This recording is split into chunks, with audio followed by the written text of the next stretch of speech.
Good morning. Welcome to the show. Today we're going to talk about HBCUs and whether they should be a viable option to be considered by top academic and athletic candidates. The reason for this, of course, is because the top football player in the entire country this year chose to go to Jackson State University to play football under Coach Deion Sanders.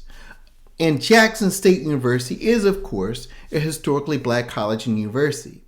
While many people have levied praise for the mature and selfless choice that this was made, other people have been very critical of it. And so we're going to break that down and talk about it with three guests, all graduates from historically black colleges and universities. We can see here the choices made by the top high school football graduates from 2022 to 2011. And we can see that Jackson State University is a standout in terms of being the only HBCU chosen. However, that doesn't mean that the top students graduating from high school haven't in the past chosen Jackson State University. It's just in the last several years, this has not been their choice. Students have chosen to go to schools that were predominantly white, that did not have a black coach, that did not have predominantly black students cheering them, and in some cases may have even had offensive mascots representing slavery and Jim Crow cheering on their football team. Here's what one of our fellow TikTokers had to say about this. As a college football fan, it's always been interesting to me to see how these schools have mostly black football teams, yet their entire student body is mostly white. Take, for example, the University of Mississippi. Their mascot is still the rebels, like the rebels that was fighting to keep us slaves, and they just had to be stopped from flying the Confederate flag at their games. Before integration, most of the top black athletes were going to black schools, but of course the tide turned, but I think it's turning back now. Let's look at some of the ESPN coverage. AA team since ESPN began ranking players 15 years ago. The irony here, of course, is that Deion took Hunter away from his own alma mater. Hunter had committed to Florida State in March of 2020. Until now, Deion's highest-ranked recruit was his son, Shadur, who was good enough at quarterback this year to be named 1AA Freshman of the Year. Hunter posted on Twitter today that he'd always wanted to play for Florida State, quote, but sometimes we are called to step into a bigger future than the one we imagine for ourselves, unquote. I love this decision, love this kid. I don't want to hear how it's historic, because if you're saying it's historic, that goes back to the ESPN 300, which is 5 minutes old. It doesn't make a difference, because there's 36 dudes from historically black colleges and university in the Hall of Fame. You want to start with Walter Payton? You can. You want to start with Jerry Rice? You can. No, this is going back to the roots. It's not a first.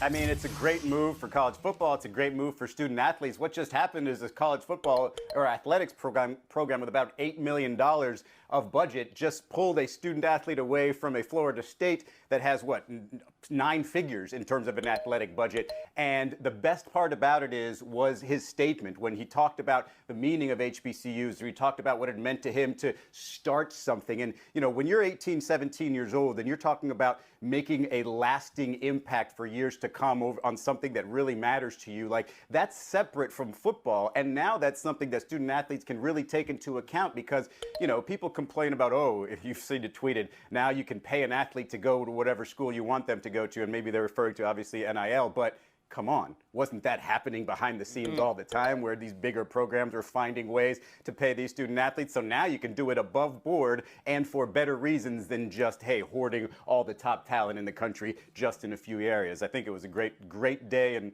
a great decision for college football right now. Evan Black.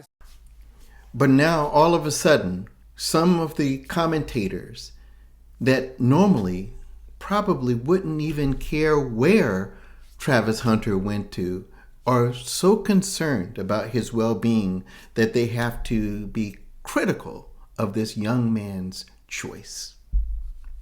out that it's an obvious mistake to go play an inferior schedule for a coach who may or may not be there, with all things being lesser funded, being lesser supported. That when you point that out, I get called I'm a racist for pointing it out. When I actually care about the human being, that's where we are. Which, by the way, means that you're making a racially motivated decision if you choose to play for, I guess, a white coach. Like, I don't really understand that. Okay, we have here two guests. We have Dr. Eric Jackson, who's a pediatric anesthesiologist. Went to Howard University Hospital for undergraduate and went to Temple University for medical school. And we have Dr. Byron Edmonds, who is a cardiac anesthesiologist, a veteran of the military, went to Morehouse University for undergraduate, and then went to Harvard University for medical school and residency. Currently working between Walter Reed Military Medical Center and Johns Hopkins University. So I would like to hear a little bit about your experience, Dr. Edmonds. First, what led you to, you have outstanding academic credentials. You could have gone to undergraduate anywhere. What led you to lend your talents and your intellect to Morehouse? That's a very good question, John. And number one, again, Eric, it's good to see you. And welcome to your listeners. I think what we have to understand is the question that you asked it's very interesting, because I was actually asked that question when I was interviewing for medical school. A predominantly white institution. The first question that the panel of interviewers asked me was, why did I insist on going to a black school and segregating myself from greater society? And it was a very inappropriate question. It was a loaded question at that time. But my answer after over 30 years remains the same. And that is that when I went to college, I basically wanted to go someplace that definitely wanted me. The institution, the medical school that I was interviewing at, was in the same community that I was in, and they have a large undergraduate school. But the question, I turned it around a little bit. By asking the question was, hey, I was SGA president. I had 3 or 4 years of Latin. I was also captain of the basketball team. I was active in the Atlanta community on all levels, politically and others. And the reality is, why didn't they see me as an appropriate candidate to come to their college? That was one of the first questions that came to my mind. But the answer that I gave them that stands after 30 years is I wanted to go to be educated in an environment where I was studying knowledge for knowledge's sake. In that environment at Morehouse College, you either had it or you didn't. I also wanted to be in an environment where people were actually pulling for me and encouraging me to set my sights extremely high. And I think that's one of the things that I've noticed over the years that differs between some of the PWIs and historically black colleges. When you go to a historically black college, they let you know that you're there not just to become a physician or a businessman, but they let you know that you're there to serve the community, the African American community, and the greater United States community as a whole. And I think that's one of the things that made a major difference. Was a major difference for me and stuff. And that's why I was attracted to Morehouse, Tuskegee, and some of the other colleges. I looked at Duke and went to their Black Students Weekend and such. And it was an excellent institution. And but the reality is that it was only when I was at Morehouse where someone actually walked up to this slim, skinny, intelligent, but not necessarily sophisticated young youth and said, hey, you actually can become a creature of excellence. You can actually do great things in this world if you apply yourself. That's why I chose to go to Morehouse College. That's fantastic. That's a good message. Well, thank you very much, Dr. Edmonds. Do you think that you would have been better off going to Harvard from the get-go? I mean, like the guy said when he interviewed you? When the decision to go to college is so personal that a lot of times we don't, people on the outside of the decision tree, they don't feel comfortable giving commentary, because the last thing you want to do is to judge or discourage someone when they're making a decision that's going to affect the rest of their life. Right. But the reality is that what I do now is I basically ask high schoolers who are interested in medicine or sports or whatever. I ask them, I say, hey, look, what's your ultimate goal? And when you're coming in, let's do the numbers and ask the hard question. Ask not just the question as to how many entering freshmen or how many graduating seniors get into medical school. I asked them to ask the question, how many African-American young men come to their institution and want to become doctors? And then I asked the second question, how many of them become doctors? And when you look at that number, that's where you get into a situation where the historically Black colleges really, in a large degree, outperform some of the predominantly white institutions. And the question is always, why do we have these HBCUs? And the HBCUs are, what's so great about them? Well, and they'll look at the HBCUs across the board in terms of all fields, and they'll ask the question, they'll say, well, hey, some of our larger state schools, they're performing a lot better than HBCUs, and HBCUs may be doing well in one area, but not well in the other area. The question that I always ask is, how is it that really about 100 colleges have become responsible for upwards to 30 to 40% of the Black middle class in America? The question is not, why the HBCUs aren't doing more. The question is, why aren't the other thousands of colleges and institutions in America performing better? That's the question that needs to be asked. The HBCUs have traditionally done extremely well with little resources.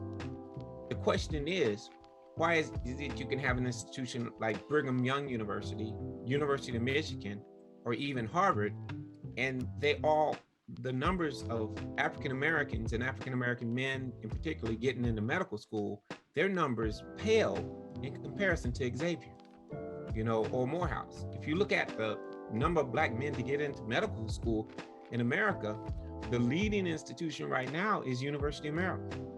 The second is Morehouse College, which only has an enrollment of about maybe 2,000 young men. So the key is each person needs to make the decision that's best for them. I'm talking just on the pre-med level, but then when we also talk about the athletic level, when you talk about athletics, believe it or not, and I have a neighbor who is in the professional football business, and what you have to work with makes a difference. Your training room, the coaches that you're surrounded with, the intensity of your practices and competition, and that does make a difference in terms of how you develop over your undergraduate athletic career. But what you have to understand in this situation, you have the person coming out, and his position is what? Cornerback. And it just so happens that the head coach at Jackson State is one of the top cornerbacks and athletes to ever play the game of football. If not he's planning on becoming one of the best, if he's planning on becoming one of the best, it just makes very good sense for him to go to a program that caters to him. The reality is that, you know, if from all intents and purposes, he has a certain skill set that's going to carry him on to the pros. But let's ask the question, what happens if he gets an injury? That's where you start to run into some of the differences between the PWIs and the HBCUs. If he got an injury at Ohio State a couple of years ago, there's no guarantee that he would graduate. If he got an injury at Tennessee or Clemson a couple of years ago, you know, there's really they weren't even guaranteed to fulfill, as I understand, to fulfill his scholarship, the scholarship that they promised him. Because if he's not on the field and able to perform, then he really doesn't get that.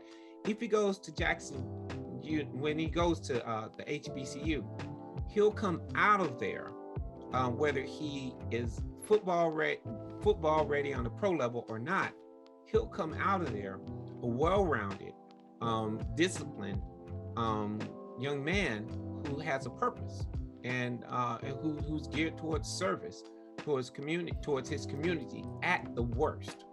At the best, he'll come out of there and he'll be completely prepared to take it to the next level. That's one of the reasons why when Deion Sanders came to your alma mater, John, the first thing he did was what did he focus on? He said, I want new training equipment. The training equipment is not where it needs to be. So his emphasis was on coaching, but his emphasis was also on creating a football type of an environment that could develop the quality football players to take it to the next level. Not saying every HBCU has the ability to do that, but the reality is that Jackson's they definitely do now with the amount of resources that are being brought in there. The fact that they now have the ability to get endorsements. You got to remember, this guy's going to be he's the top candidate in I guess you could say the top skills player in America. But now what you have to understand is he's actually working with Deion Sanders as a coach who is known and revolutionized self-marketing on the NFL, on the pro level. That's why he came up with that concept of prime time. And if you read Deion Sanders' autobiography, it's really Deion Sanders is a thinking man. That prime time concept, that prime time persona was generated because he knew that that when he was taking it to the next level, he needed to do something to set himself apart. I think he's going to coach and guide that young man along those lines. And I think that's why that's a good, very strong move for that young man. Okay, yeah, I agree. I myself am from California originally, but decided to go across the country to Jackson State University.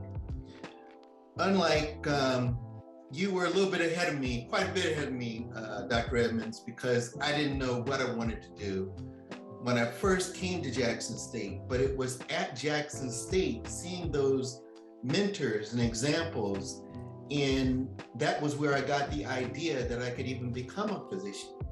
And then eventually returned back to California to go to a PWI, one of the top 5 in the country, University of California, San Francisco, for medical school. So for me, it wasn't about retaining a pre-med student. It was that a pre-med student was generated in the first place. Let's hear a little bit what Dr. Eric Jackson, who is also the past senior vice president of the Massimo Corporation.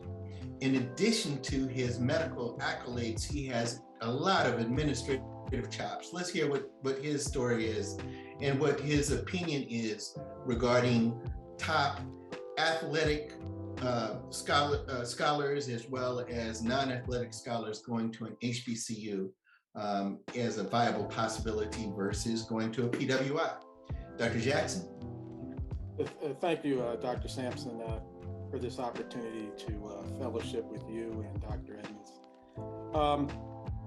I think I'll start with a personal story, but before I do that, I just want to point out sometimes the moderators are modest and don't necessarily highlight their own accomplishments. And so I figure I'd take a moment to help Dr. Sampson out in terms of highlighting his journey. So, and you can correct me if I'm a little off on some of the facts. So as Dr. Sampson mentioned, he was a pre-med student at Jackson State, Mississippi, and then went to the University of California, San Francisco for medical school, which is a very prestigious medical school. But he also failed to mention that he's currently on the faculty at Johns Hopkins as an associate professor in the Johns Hopkins School of Medicine and as an anesthesiologist, and also as a board certified critical care physician that was trained at the Mayo Clinic, and is a internationally recognized scholar in international medicine, and has worked with affiliated organizations with the WHO and major governments on the continent of Africa, as well as partnering with European countries as well. So he has done a tremendous amount of work, put together tremendous programs. They're still ongoing, and should be commended for that work, and has actually shaped Johns Hopkins in many respects in terms of that work. So I just wanted to point that out. So you have an HBCU graduate making significant impacts at the PWI level and still connecting with those historically Black institutions simultaneously. And I would fail to mention he's also he's a member of the Omega Psi Phi fraternities. And so, and Dr. Edmonds is a member of Kappa Alpha Psi. So I think we have the Divine Nine on the call. So my journey, I'm a Washingtonian. I grew up in Washington, D.C. I am the great grandson of a graduate of Tuskegee Institute who studied under Booker T. Washington. My mother, my aunt are graduates of Howard University in Washington, D.C. And as a high school student, my mother put me in a program in the 11th grade that Howard University created called the Health Science Academy, which was designed to give high school students, minority high school students in particular, to get them exposed to the sciences. We didn't call it STEM back then, but it was more of like dentistry, medicine, pharmacy, nursing, a wide variety of specialties. I had no idea that I wanted to be a physician. I didn't know whether or not I had the aptitude to be a physician. And as is common in most households, you do what your parents tell you to do. And so my mother assigned me to this program. I complained a little bit until I arrived and noticed that not only was the program very interesting, but there were very attractive young ladies in this program, being very honest. And then I got exposed. Part of this program, the medical students at Howard University were more or less the mentors and the instructors, and we were assigned research positions. And I was very fortunate to be assigned to a lab under the leadership of Dr. Clive Ovid Trout, who is Professor Emeritus now in the Department of Physiology and Biophysics at Howard University in the School of Medicine. He was a board certified neurologist and a PhD in neurophysiology of Jamaican descent, and studied in Germany and to understand respiratory control centers in the brain, and had developed some very interesting models in doing this, and had published widely in this area in all of the premier journals. When I was working with him, he took an interest in me. And although my parents were highly educated, I never even knew there was such a thing as a MD, PhD combination.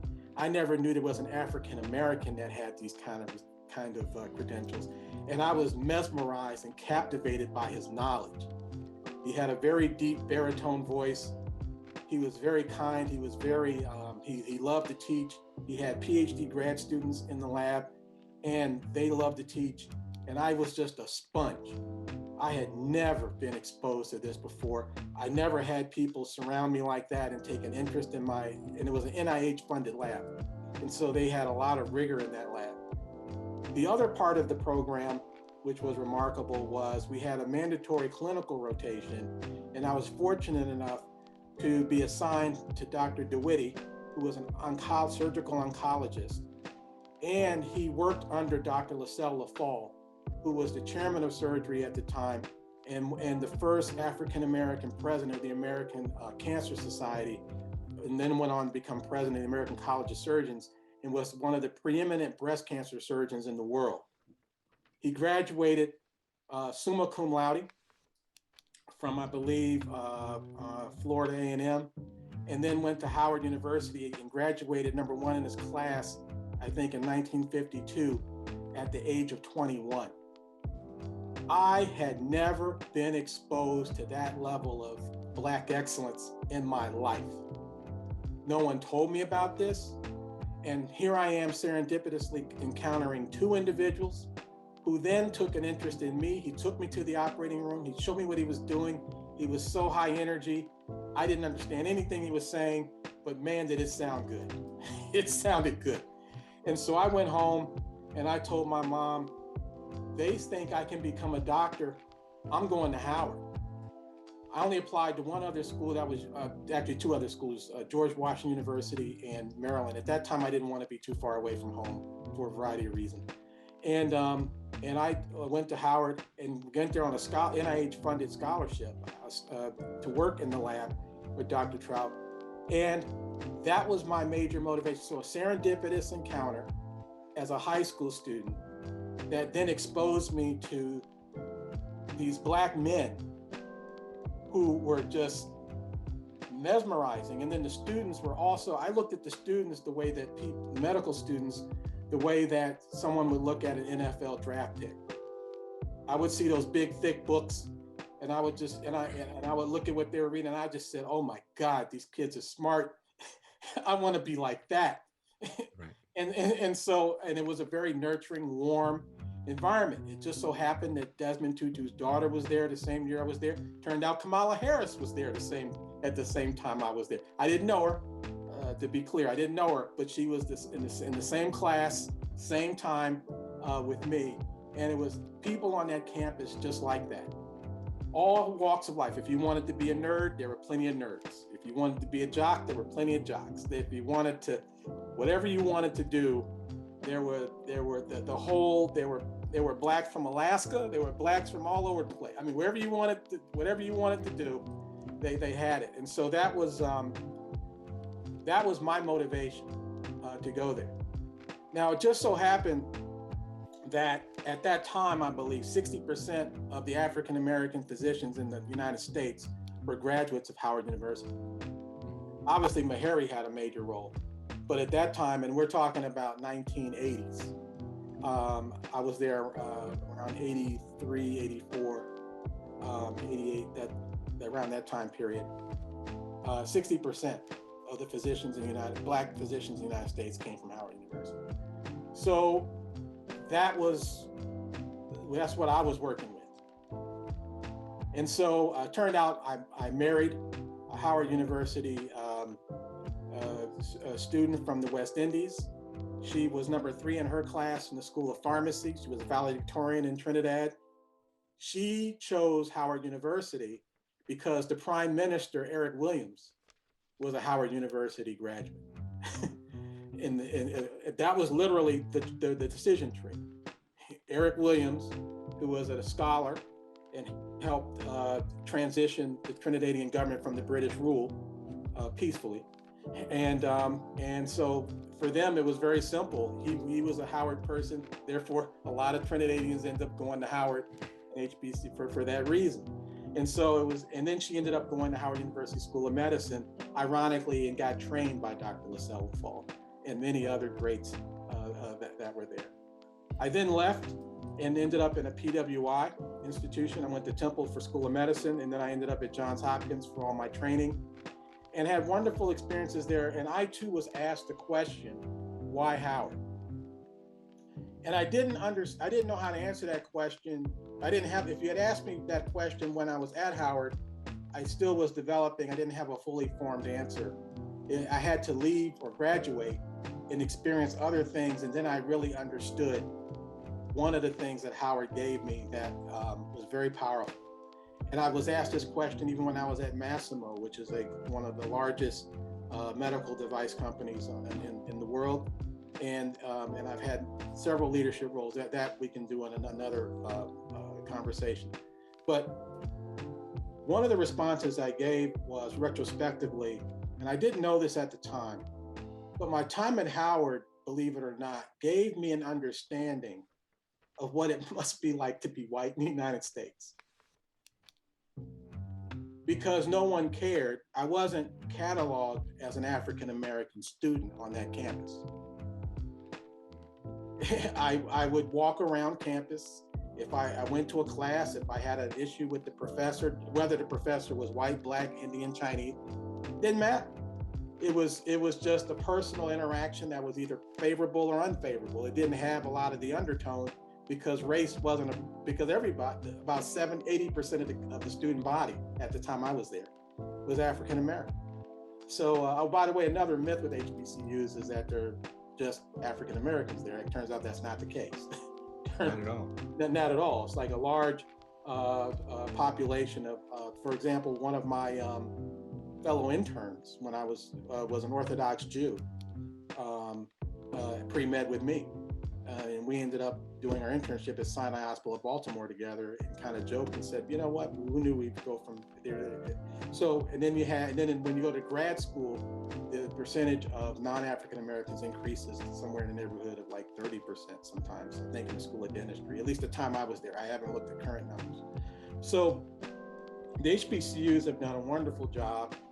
I think ultimately the decision-making has to go around fitness and what's right for you. I would say that sometimes you want a smaller school, sometimes you want a larger school, depending on what it is you're interested in. Some folks don't want to be in a classroom with 300 people. Ironically, Howard has large class sizes for certain subjects, like organic chemistry. You may be in there with 100 students, but some folks would want to be in a smaller environment, and some people want to be in a larger environment, depending on what your goals are. At Howard University has a very mature communications program. It had its own, WHUR radio station. The Kathy, Nicole Hannah-Jones, the MacArthur Genius Award recipient that wrote the 1619 project, is going to be there leading a lot of. And Ta-Nehisi Coates are going to be faculty with a $20 million grant, starting, if it hasn't started already. They're going to be professors on that campus. So you have a lot of heavyweights that are currently there and graduates from that program. There's a legacy. I developed a very strong sense of self and pride there, to be quite honest. That actually gave me a lot of shielding and protection when I went to PWI institutions, because I would always reflect on the geniuses that I encountered. I mean, I was in classes with some extraordinarily brilliant people, students. Every stereotype you can imagine was just destroyed. Negative stereotype was destroyed when I went to that campus. Mathematicians, engineers, English, people graduating at the age of 18 with honor, doing incredible things, grants at Bell Laboratories and all kinds of stuff, physics and chemistry. You're just sitting there thinking, well, all this is going on. How come nobody knows about this, or so to speak? I used to say that all the time. In the law program, simply amazing work that was going on in the law program. And so when I was there, the School of Business was being built. And so, and now they're doing a lot of interesting work there as well. So I think on that note, I'll simply mention the fact that it was a serendipitous encounter. They gave me a lot of empowerment. And by the way, I used to check in with them every semester, and I would go to Dr. DeWitty and show him my grades. And he would come back to me and say, keep it up, keep it up. It was like my coach. He said, there you go. We're going to get you in, because I wanted to be a member of that club. When I used to study in the School of Medicine, surrounded by the Black medical students, just to absorb that energy. That's how much I wanted to be like them. And then some of them thought I was in medical school because I was hanging around there so much. I was a groupie, I was a medical student groupie. And I was asking them constantly, tell me what I need to do. And if I saw them studying late, I was studying late. If I saw them in there Sunday morning, I was in there Sunday morning. I said, I'm gonna mimic exactly what they're doing, because I want to be as strong as they are. And they gave me wonderful, wonderful advice. They even gave me class notes. If I didn't end up going to Howard Med, but I had all the notes if I had a network already established. Can you do me a favor, Eric? Can you speak to the concept of, and this is not all PWIs, and it's not that all HBCUs have this positive asset, but I think it's a lot easier for some people to, in terms of people's dreams and what going through that at Howard, how do you think that affected what your top line was in terms of how far you believed you could go? Because what you got to understanding that oftentimes the thing that limits people is their dreams. You have some people who basically go to institutions who have super qualifications, but at that institution, no one teaches them to actually dream, to be more, to be bigger. Can you speak to that action and how your dreams matured over the years that you started engaging at Howard? So that's a very important, I'm glad you asked that question. One of the things that Howard did, there were famous lecturers that would come on. This feeds into your question. I would go to lectures, for example, by professors that I've never heard of.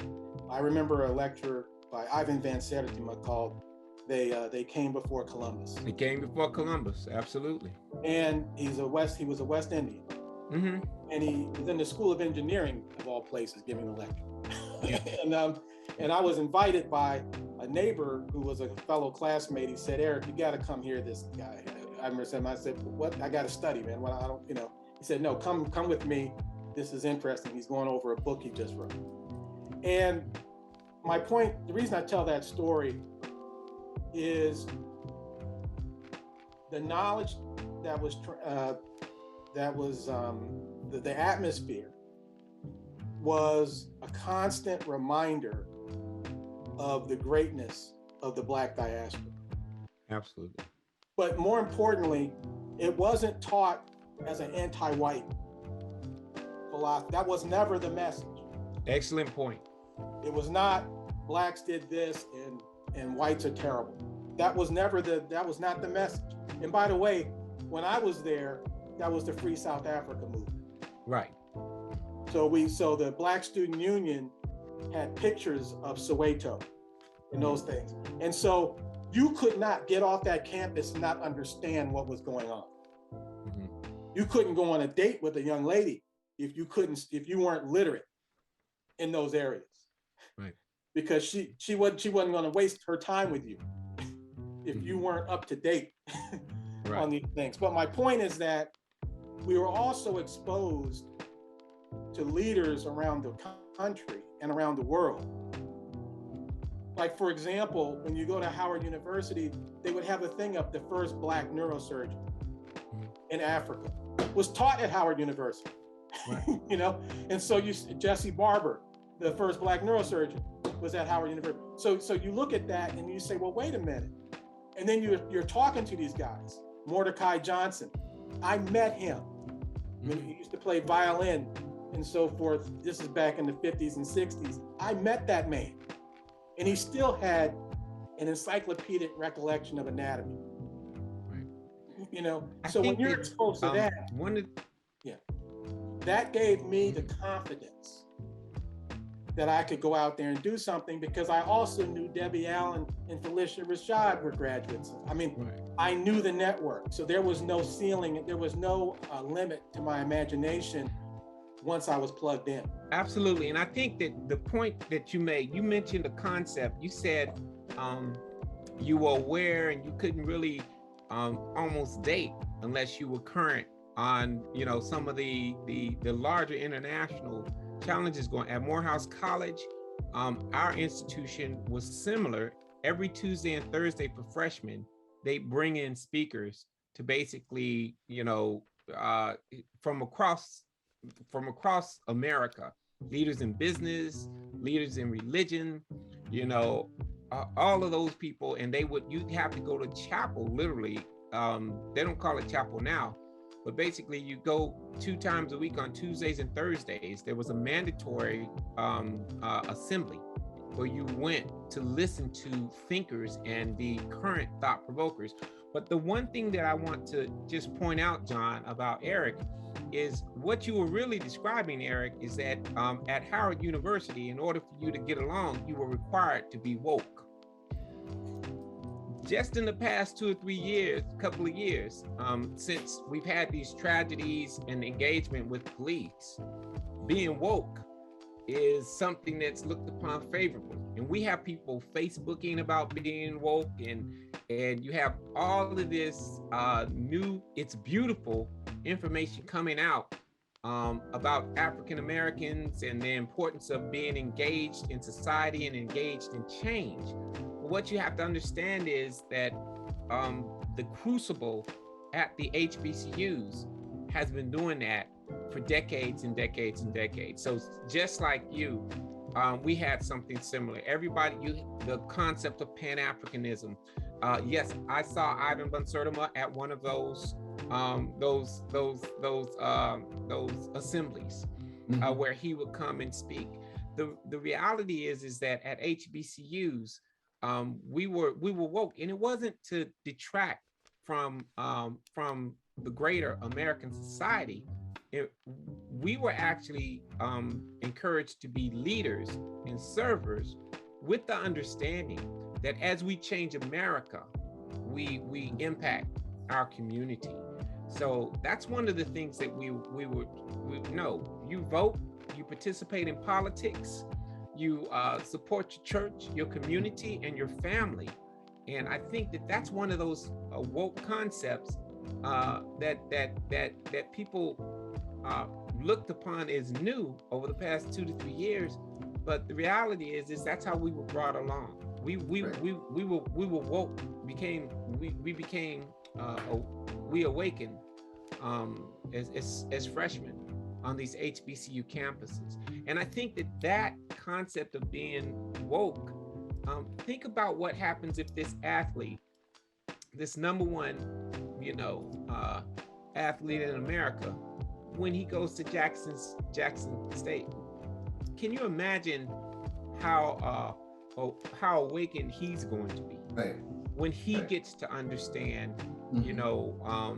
that Black people are doing great things in business, education, and across the board? When he finds that out as a freshman, maybe, just maybe, when he goes in there, he'll engage in his approach to athletics with the understanding that his ultimate role might be the business aspect or the business side of athletics. He's more than just a cornerback. That you're producing more than just a pro cornerback. He'll only be able to be a pro cornerback until the age of about 32. The reality is, what happens to the other 40 years of his life? Who's going to train him in business? Who's going to allow him to dream and set his own standards for excellence? That's what he's going to be able to get at the HBCUs. At some of the other institutions, he might get some of that, but one thing I can guarantee is when it comes to Jackson State, they're going to make sure that he's aware and understands what America needs in order to change in a positive direction, and they're going to equip him to do just that. And I think when you look at Deion Sanders, if you look closer about how he coaches and what he's been doing, the bottom line is he's been bringing in pros, he's been bringing in life coaches, he's been bringing in and he's created an environment around his players that shows that he cares. And I think that that's one of the differences. That's why when I see this guy going there, there's no doubt in my mind that the young man is going to do well in life. Okay, he'll do okay in sports and athletics, but I think he's going to do exceptional in life because he's being handled, he's being coached, guided in life. And not to say that some PWIs don't do that, but let's just say when you look at the graduation rate for African American athletes that go to the PWIs, it's not too strong, quite frankly. I think, well, thank you for bringing it up. I think Deion Sanders has stated that his main purpose is to develop professionals on and off the field. And he's very committed to their academic performance, actually. He calls them out. He put it on YouTube, actually, when students weren't performing. And he always uses the term student athlete because his own standard for his own children, where you cannot play unless your grades were very good. And people don't realize that Shedeur Sanders, I believe, was an honor student and took AP classes. They actually have that on film when he had that other show, that he was taking calculus and very complex classes while he was also on the field performing. Deion is very concerned about that. I think I know we're going to wrap up. I just wanted to say that I think you can do well on a PWI campus, but I think that this notion that, well, first let me just simplify. I think you brought it up when you mentioned Brigham Young. You have Catholic universities, you have Mormon universities, you have Jewish universities, you have women universities, you have men universities, et cetera, that cater to a niche of some sort. And I would not think that because a woman goes to an all-female college that somehow she hates men or she's missing out on some version of that. I think because my daughter went to an all-girl private school for a period of time. And one of the things that she used to tell me and this was when she was in elementary school, I'm a Garrison girl, I can do anything. Because all of the positions of leadership were held by women. The president of the class, all the STEM, the honor students in the math and sciences were all female. And so she didn't have a concept of limitation based on gender, which was very empowering because that message was delivered to her as a kindergartner, first grader, et cetera, and it carried on today. So I think that in the case of our HBCUs, they also do something. John, I just want to, before we close out, I think there's an important story that I should tell that highlights an additional purpose. I've shared it with you in the past about a friend of mine who was pre-med with me, a young lady. And when she took the SATs, she told me she was a study partner of mine. And she had to take remediation courses when she arrived at Howard University. Howard University has, everybody takes an additional test when you get on campus to see if you want to place out, et cetera. And there are students that have to, quote unquote, remediate.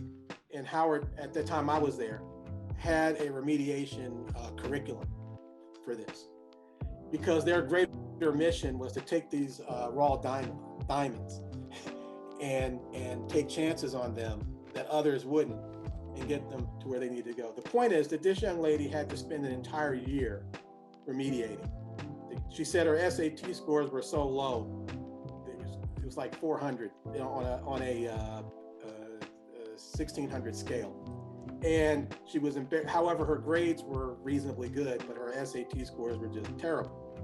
And she came from a single parent home and was underserved and significant economic trauma. This young lady ended up becoming a pre-med student majoring in chemistry. Graduated magna cum laude, chemistry, and then went on to Howard University School of Medicine and did extremely well. And this is an example of what the HBCU does. Right. It takes this raw diamond that others don't want to invest in and gives them a chance. They don't have room for a lot, but they will select out those. In addition to the BSMD program that we had, where you had these geniuses coming on campus who were 16 years old and got almost perfect SAT scores. So, and then they put them in the same classroom, so after she was done with her remediation. But my point is, that's an example of a success story. That student is never going to get that attention at Harvard University or Johns Hopkins. My son went to Johns Hopkins early decision and engineering, biomolecular engineering.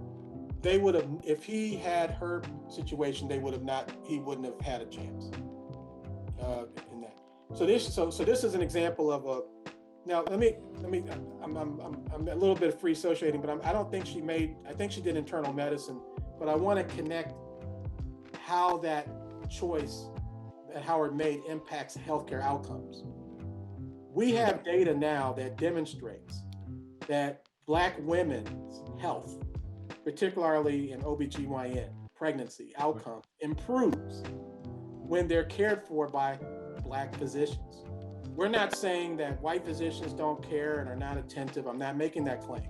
I'm simply saying that there's some other factor that has, and these are peer-reviewed studies in prestigious journals that have shown that when Black physicians care for these patients, they get, I think maybe there's a communication trust issue, maybe that may be happening. But my point is, by Howard producing taking a chance on that young lady, there is, if you were to extrapolate that into healthcare outcomes, she's now committed to caring for the community, and health outcomes actually improve. So that's why that remediation year was worth it. I think, and now in closing, I think that you're 100% correct about that. And what people need to understand is that the HBCUs, to me, they invest in the person.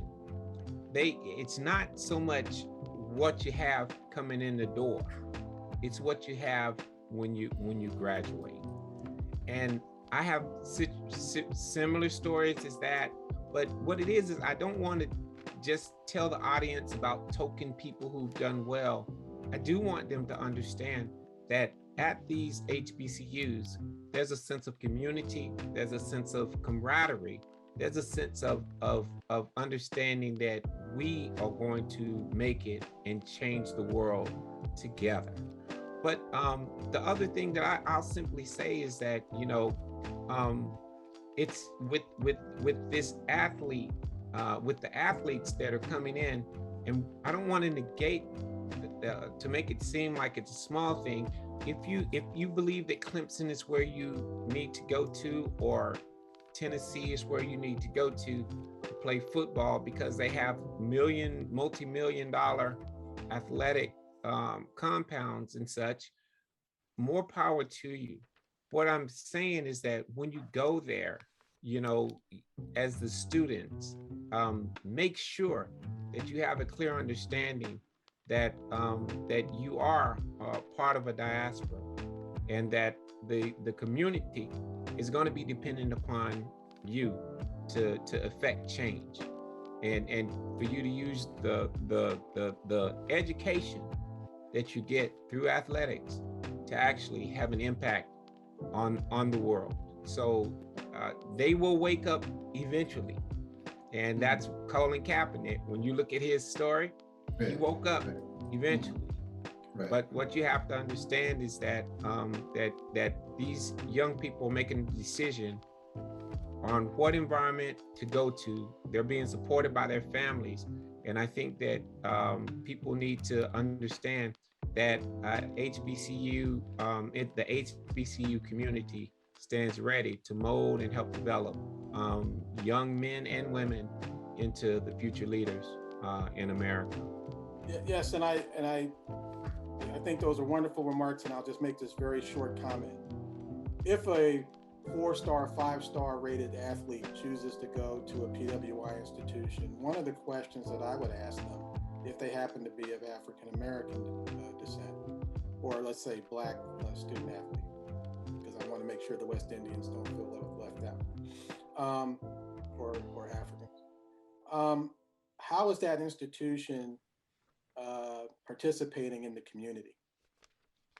Right. So if the coach of Alabama has an $84 million contract and is getting $8 to $10 million a year, no problem, because if you have 100,000 people in those seats and he deserves to get some of that money. But I would also challenge Alabama and say, well, tell me what you're doing in the community. Right. Right. For Ole Miss, I'm going to say, tell me what you're doing in Mississippi, and are you helping the, in 60 Minutes, we learned about folks having issues with septic systems and so forth. I said, what are you doing for the underserved in the community? You have tremendous political influence. Right. And the majority of your athletes are from that community. And how are you, maybe you should be leveraging your superpowers to help for a social good. And maybe you should, and if you are doing those wonderful things, please share it with us so we can learn about it. And what's so disappointing sometimes for people who are, we say, woke, or who've looked at the data, it was I think a couple of years ago, Alabama was in the national championship game, and at the same day they were about to play in the national championship to a sold out venue. The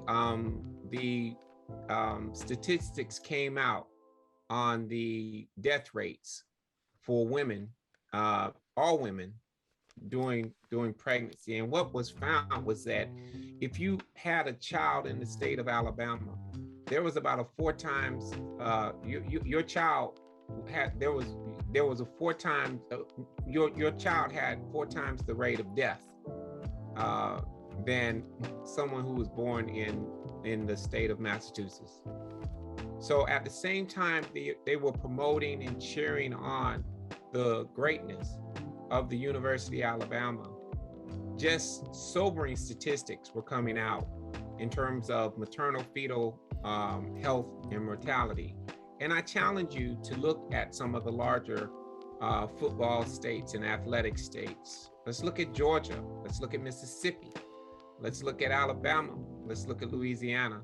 And what you're going to find is that although their sports programs are outstanding, Tennessee, many of the health statistics for the communities, for those states, are near the bottom, and especially in Mississippi and Alabama as well. And it's really just sad because you basically have athletes, African-American athletes, who are helping to generate revenues that are going towards the quote-unquote expansion of research at the institution and the strengthening of the institution. But that doesn't always translate into an improvement in the health of the people and an increase in the opportunities for people in those states. And so your point is 100% well taken, Eric. I think, John, this is an interesting topic, yes. To go into. So when Travis Hunter was speaking, he's a little bit soft-spoken, a little bit hard to hear all of his words, but basically what he was saying was that there were higher reasons as to why he was picking Jackson State University and an HBCU to go to. And he was making a conscious decision to go to an HBCU with the intent of changing the paradigm, of being the first one to change the way that people have been making decisions over time, and to hopefully have other people follow him. And so he was making a decision that was about himself, but beyond self. The critics of his decision are basically saying that he should only be looking at it from the point of himself and not from the point of the African American community. But I would like to thank both of you for your contributions. This was a great discussion. And basically, I think we, all three of us, greatly applaud the decision that Travis Hunter made, that he's coming into an environment that has a unique culture, great bands. It's gonna have packed, sold out stadiums, full of fans, more fans than even Mississippi State and some of the other predominantly white institutions. He's gonna have some beautiful J-sets dancing and inspiring him as he goes out there, and his choices in terms of who he may want to hook up with are going to be wide open, instead of him being among a small group of people that are targeted, for opportunistic reasons. But John, so can I be first in line to purchase one of his jerseys? Because he's gonna do well on other levels as well. Financially, I think he's gonna do extremely well. I'll get his jersey. We're going to continue on this series and have other segments. And thank you very much. Appreciate it. I know we're done. John, just one quick thing. A message to Travis.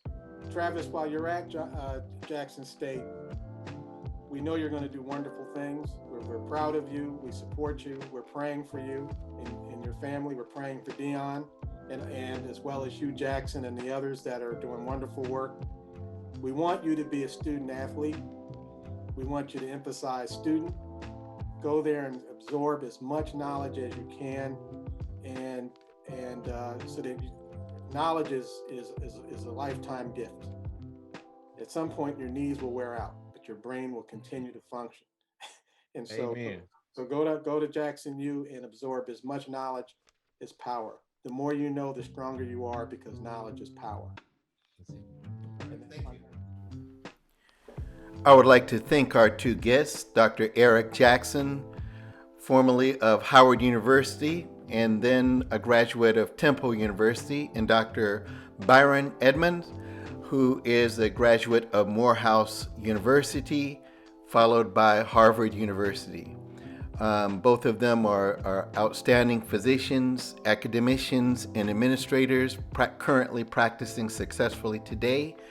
And I hope that you enjoyed this content.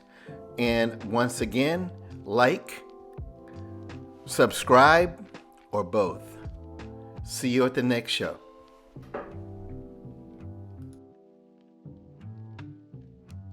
The Southern University. Dancing dolls are a vibe.